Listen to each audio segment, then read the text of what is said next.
El análisis, la experiencia y el pensamiento crítico para ampliar la conversación pública. En Imer Noticias, primera emisión.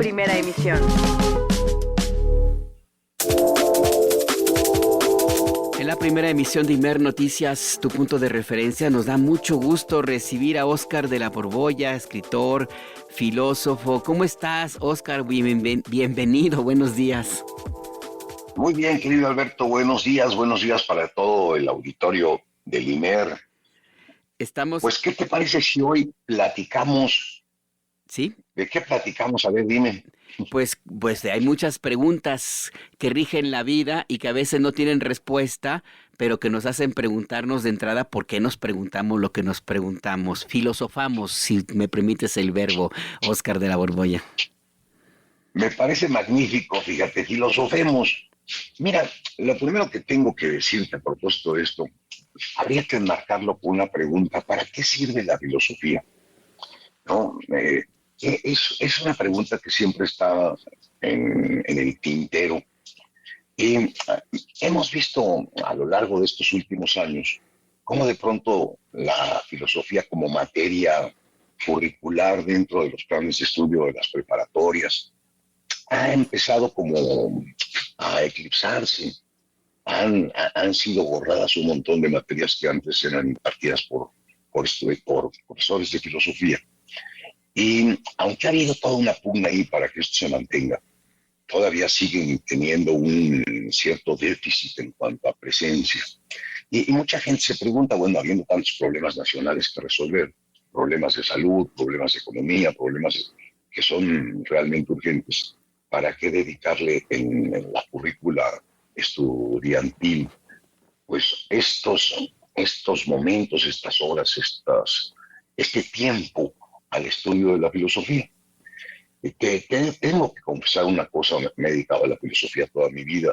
Sí. Fui maestro de filosofía, en la licenciatura de filosofía durante 50 años en la UNAM. Ya afortunadamente ya me jubilé hace un par de años. Pero de todos modos, pues con esta frecuentación a la filosofía, me he dado cuenta que tiene una importancia que normalmente no se aprecia. Y justo me gustaría extenderme un poco en este punto hoy, porque creo que es fundamental.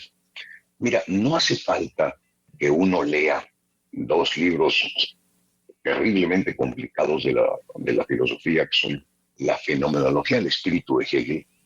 Yo me pasé meses tratando de descifrarlo, o La crítica a la razón pura de Kant. Son dos libros particularmente complicados y sin embargo fueron decisivos para el desarrollo del pensamiento filosófico.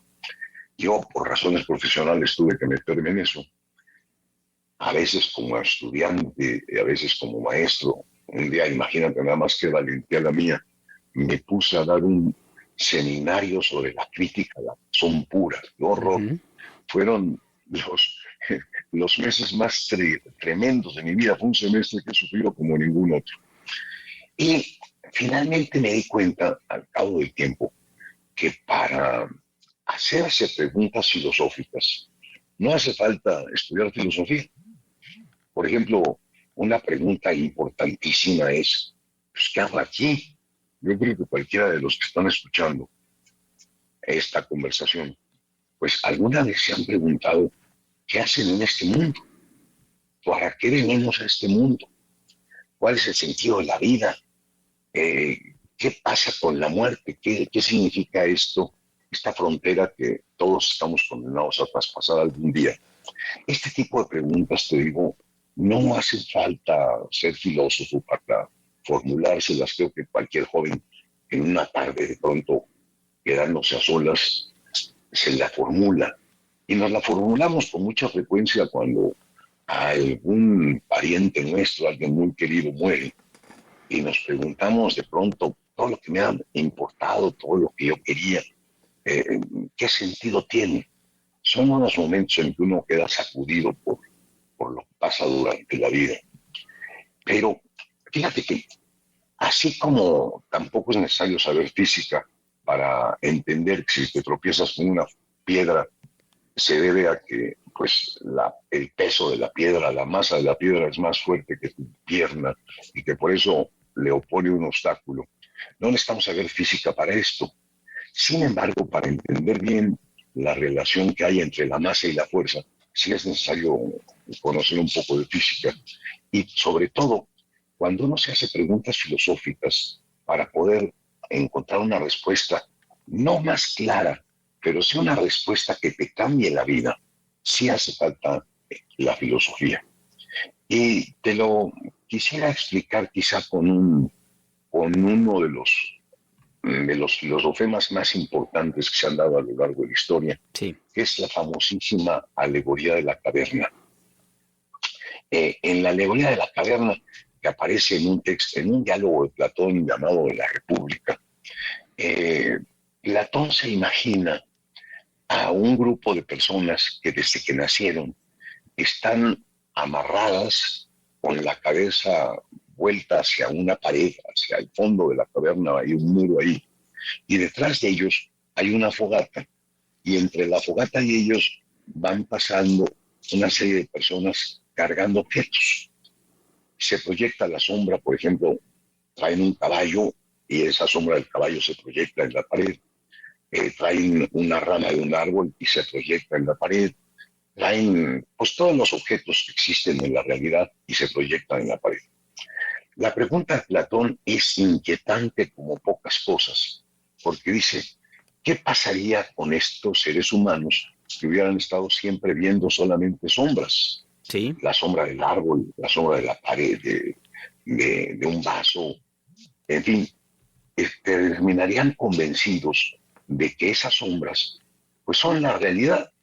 No han tenido oportunidad de compararlo con otra cosa. Fíjate que nosotros en el fondo, y esa es la gran metáfora que enuncia esta alegoría de la caverna, la gran metáfora es que cuando nosotros llegamos al mundo, imagínate un niño mexicano, un niño chino, un niño de la India, pues lo primero que hacemos en México es acostumbrarnos, por ponerte el ejemplo más sencillo, a comer chile. No, creo que es universal en México comer chile y comer masa de maíz. Es parte de la culinaria mexicana y a todos nos gusta pues los sopes y las quesadillas y los tacos y todo esto que tiene maíz y tiene picante forma de pronto nuestro paladar. Imagínate un chino nace y le dan de comer arroz. Un niño indio nace y le dan a comer curry. Yo no sé si a ti te gusta la comida con curry, a mí me resulta realmente indigesta, pero en fin, cada quien sus gustos. Sí, sí, Pero no solamente, sí, no solamente nos enseñan cuestiones culinarias, también hay valores religiosos, valores políticos, valores morales, que son muy diferentes. En México predomina una religión que es el cristianismo, y inmediatamente entramos en contacto con textos como la Biblia o textos como pues, los evangelios, y nos van dando una visión del mundo. Si nacemos en China, pues por el contrario, ahí existen tradiciones muy relacionadas con el taoísmo. Si nacemos en la India, nos hablarán seguramente de Shiva, de Ganesh, de toda la cosmovisión teológica que tienen en estos distintos países. Uno llega a cierto momento y de pronto cree, pues que eso es la verdad, que así tal como se lo han mostrado es. Ahora, compáralo con la alegoría de la caverna. Sí. Es como si naciéramos en una caverna todos y nos rodearan con un montón de significados y termináramos aceptando que eso que vemos es lo que es. En Platón hay uno de estos prisioneros que de pronto por alguna razón extraña logra desatarse, desencadenarse y en cuanto se ve libre sale de la caverna y descubre que afuera está la verdadera realidad, que hay un sol que ilumina desde lo alto al verdadero árbol, al verdadero pájaro, al verdadero vaso, y regresa a la caverna a comentarle a sus compañeros pues que los han estado engañando, que los tienen amarrados viendo sombras. Uh-huh.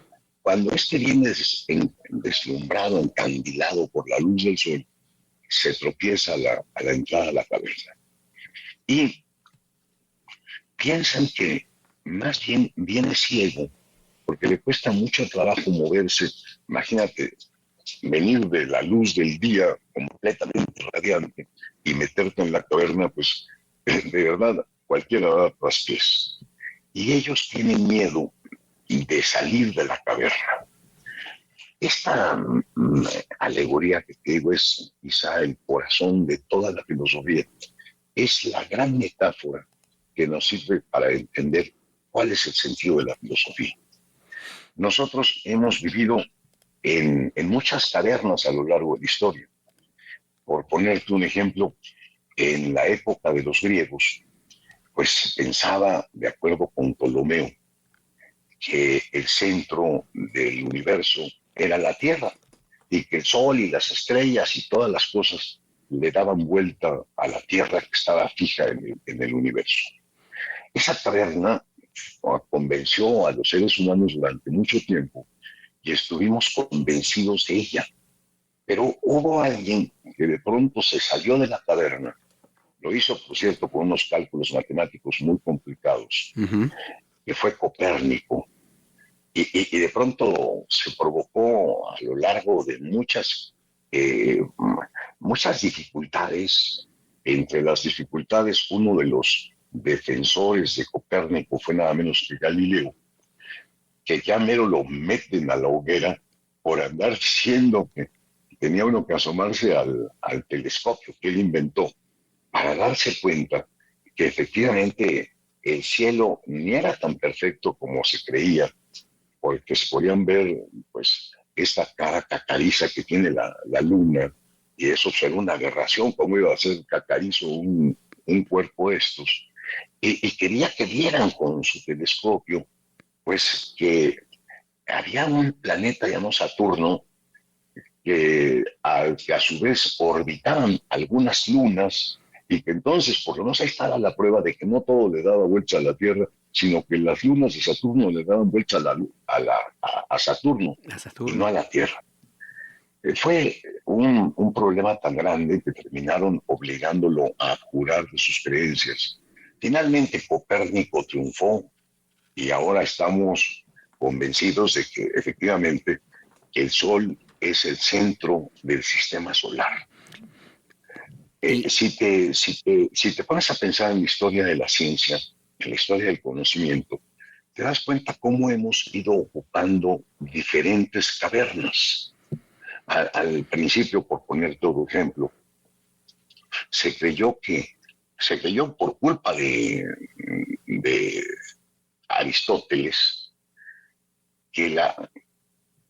que todas las cosas caían a la misma velocidad, a una velocidad que dependía del peso de cada una de las cosas. Que, por ejemplo, 1 kilo de hierro caía más rápido que 1 kilo de algodón. Y esto nadie lo puso en duda. Parecía obvio que si pesaba más, pues cayera más rápido.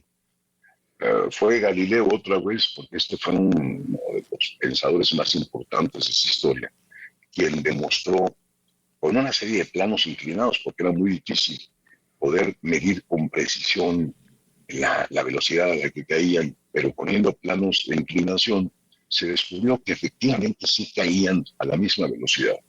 Sí. Luego vino Newton y ya nos explicó maravillosamente cómo es que se atraen y se repelen los cuerpos según su masa, e inventó una cosa que todavía mucha gente cree que es verdadera, que existe la fuerza de la gravedad. Una especie de imán que tienen los objetos grandes y que atraen hacia él el peso, a las cosas que están encima. Por ejemplo, en la Tierra, pues yo peso 80 kilos, pero si me voy a la Luna, peso 1/3 menos de mi peso, porque hay menos masa allá, o sea, menos fuerza de gravedad. Sí. Y muy recientemente en la historia del pensamiento, hace ya 100 años casi, Einstein mostró que Newton no daba la explicación final de la gravedad, que la gravedad no se explicaba por fuerza de gravedad, esta atracción de un imanzote, imagínatelo, sino que se debía a algo que todavía a muchas personas les cuesta trabajo entender. Sí. Es que la gravedad se explica por la curvatura del espacio. Imagínate además qué aberración debe de haber sido allá por el año 1920, cuando plantea estas ideas Einstein, decir que las cosas son atraídas por los objetos, por la Tierra, por ejemplo, porque la presencia de la Tierra deforma el espacio. Sí, claro. Para ellos el espacio era simplemente un lugar vacío, un contenedor donde le podían meter cosas. Y de pronto Einstein empieza a plantear que el espacio, que es intangible para todos nosotros, se curva por la presencia de los objetos. Este cambio de paradigma, de respuesta, pues lo que mostraba es que todos los anteriores que pensaban en la idea anterior estaban metidos en una caverna, justamente en una caverna parecida a la de Platón. Sí. Y lo que con la filosofía, y ese es el gran sentido que tiene, el gran beneficio social que aporta, es que se fomenta la duda, el pensamiento crítico es el que nos permite salir de las cavernas. Porque en el fondo cualquier cuestión que se termina considerando verdadera es una caverna.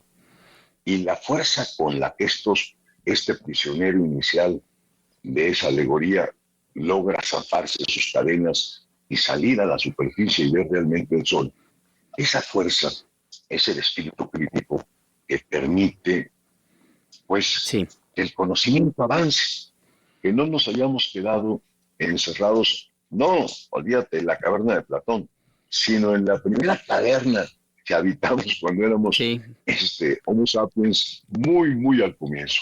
Sí, estaríamos en una circunstancia radicalmente distinta y por eso con esto que nos acabas de recordar, Óscar de la Borbolla, es importante reivindicar esta otra parte de las ciencias humanas que es la filosofía, que en muchos sentidos es el motor de todo lo demás, hasta de las ciencias matemáticas y muy exactas, porque sin la duda no estuviéramos aquí en este planeta.